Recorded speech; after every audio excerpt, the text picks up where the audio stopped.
तो देखो आज नई प्रश्नावली स्टार्ट करते हैं। एक्सरसाइज 10 औसत एवरेज, प्रश्नावली नंबर 10 औसत एवरेज। अब देखो औसत आखिर होता क्या है, औसत होता क्या है। तो देखो औसत हमने पहले भी पढ़ी थी, ये प्रश्नावली दूसरी बार ये चल रही है। औसत, औसत का मतलब है राशियों का योग, राशियों का योग बटे राशियों की संख्या। राशियों का योग का मतलब है कि कोई भी नंबर हमें दिए हुए हैं उनका योगफल करना है, यानी कि प्लस करना है, और उन नंबरों का नंबर नीचे लिख देना है, यानी कितने नंबर। जैसे जैसे मैंने कहा कि मुदित पहले टेस्ट में 20 नंबर लाया, दूसरे टेस्ट में 15 नंबर लाया, तीसरे टेस्ट में वापस 20 नंबर लाया, और चौथे टेस्ट में वापस 15 नंबर लाया। कितने में से? 20 में से। ठीक है, तो ये क्या है, उसके नंबर है। 4 टेस्टों में, पहले टेस्ट में 20 लाया, दूसरे में 15 लाया, तीसरे में 20 लाया, चौथे में वापस कितने लाया? 15। ठीक है, अब उसका औसत निकालना है हमें। तो औसत कैसे निकालेंगे? एक टेस्ट का राशियों का योग, यानी कि ये है राशियां। ठीक है ना, इतने इतने तो नंबर ला रहा है, क्लियर है?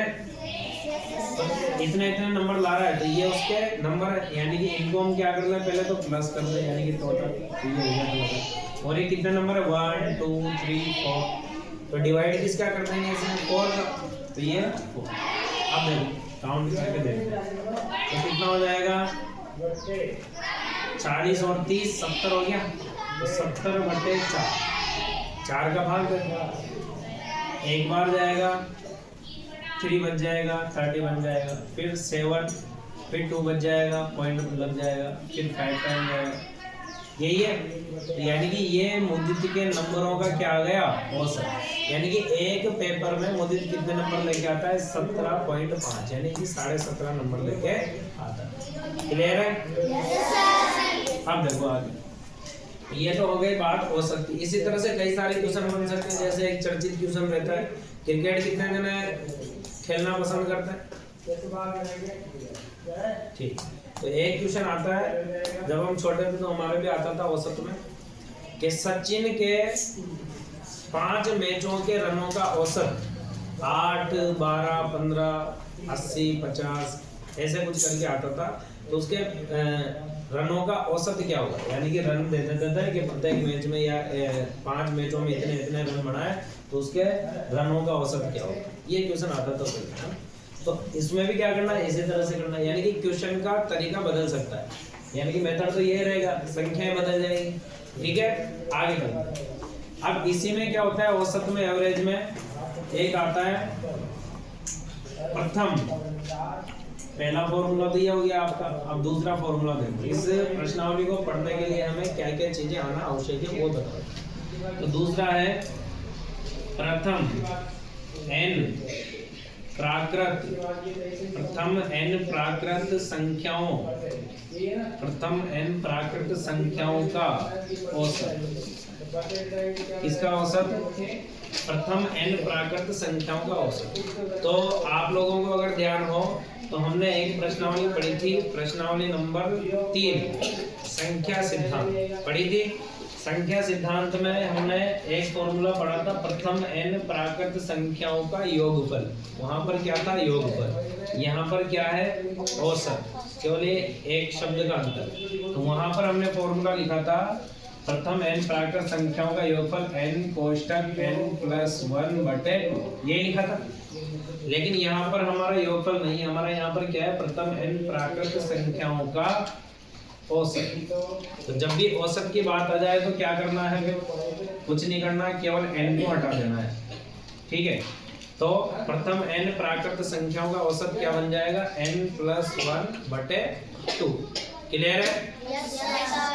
अब आपका नेक्स्ट फॉर्मूला था, अगर इस टाइप का कोई क्वेश्चन आ जाता है तो हमें ये फॉर्मूला अप्लाई करके इसे फिनिश कर देना है। क्वेश्चन कैसे आएगा देखो, लगातार 50 प्राकृत संख्याओं का औसत क्या होगा, इस तरह से आएगा सर। ठीक है, तो ये फॉर्मूला लगा देंगे। एन की जगह क्या लिख देंगे, जितनी संख्या में दे रहा है वो लिख देंगे। क्लियर, आगे चलो। प्रथम n प्राकृत प्रथम n प्राकृत नहीं, प्रथम n प्राकृत हो गया ना, प्रथम n सम संख्याओं, प्रथम n सम संख्याओं का औसत। अब देखो, यही फॉर्मूला हमने वहां पे भी पढ़ा था संख्या सिद्धांत में भी। प्रथम n सम संख्याओं का योगफल, तो वहां पर हमारा फॉर्मूला था n कोष्ठक n प्लस 1, यही था। लेकिन हमारे यहाँ योगफल नहीं पूछ रहा, यहाँ पे क्या पूछ रहा है, औसत। तो हमें क्या करना है, केवल औसत में योगफल में ये अंतर रहेगा, ये यहाँ से क्या कर देना, n को हटा देना। अब ये किसका फॉर्मूला बन गया, प्रथम n सम संख्याओं का औसत, तो क्या बन जाए n प्लस 1। क्लियर है। अब आपका नेक्स्ट फॉर्मूला आता है, देखो के प्रथम n गुणजों, के प्रथम n गुणजों का औसत। तो यही फॉर्मूला हमने वहां पर संख्या सिद्धांत में पढ़ा था, किस तरह से के प्रथम n गुणजों का योगफल। तो वहां पर क्या था ये फॉर्मूला, वहां पर यह था के n कोष्ठक n प्लस 1 बटे 2, यही था। लेकिन हमें यहाँ पर योगफल नहीं चाहिए, हमें यहाँ पर औसत चाहिए। तो अंतर क्या है औसत में योगफल में, केवल ये n का अंतर है। यहाँ से हमें ये n हटा देना, यानी कि n का डिवाइड करते जाएंगे, तो डिवाइड का मतलब यहाँ n का डिवाइड किया तो n से n कैंसिल हो जाएगा। ठीक है, इस तरह से n हट गया। तो फॉर्मूला क्या बन गया, के प्रथम n गुणजों का औसत, के कोष्ठक n प्लस 1 बटे 2। क्लियर है, ये हो गया 1 2 3 4 हो गए 4 फॉर्मूले। ये 4 फॉर्मूले हमें याद करने इस एक्सरसाइज को करने के लिए, ये 4 फॉर्मूले हो गए। इसके अलावा एक और फॉर्मूला है, प्रथम कह दो या लगातार कह दो, है ना। तो प्रथम n विषम, प्रथम n विषम संख्याओं, प्रथम n विषम संख्याओं का औसत। यही फॉर्मूला हमने नंबर सिस्टम यानी कि संख्या सिद्धांत में पढ़ा था, वहां पे था प्रथम n विषम संख्याओं का योगफल। तो वहां पर हमारा फॉर्मूला था n स्क्वायर। क्या था, n स्क्वायर। n स्क्वायर का मतलब है n इंटू n। तो जैसे हम यहाँ से एक n हटाएंगे तो केवल क्या बच जाएगा, n बच जाएगा। तो प्रथम n विषम संख्याओं का औसत का फॉर्मूला क्या बन जाएगा, n।